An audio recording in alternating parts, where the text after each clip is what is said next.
Hey folks, Colin here from Sparing Outdoors, and this little upload is of how we make blackberry jam. Now, right here now in Ireland, the blackberries are abundant everywhere, and we're just going to go around and forage for them so we can make a wee small batch of blackberry jam. And as you've seen from some of my other videos, I've got a really sweet tooth, so this is right up my street.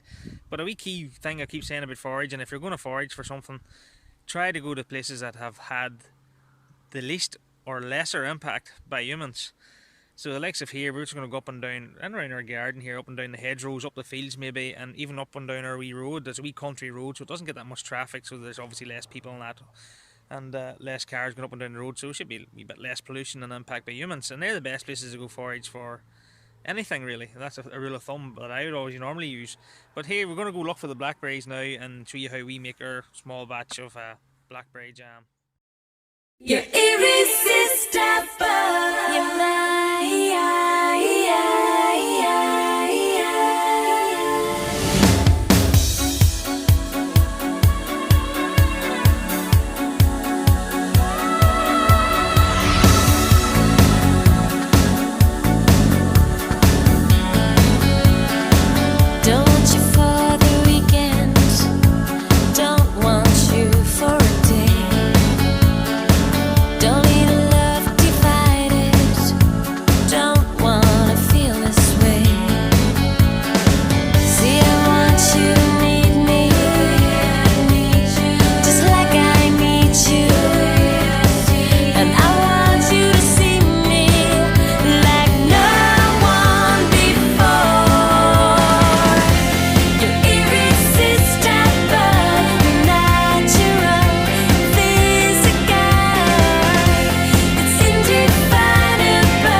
Your sun.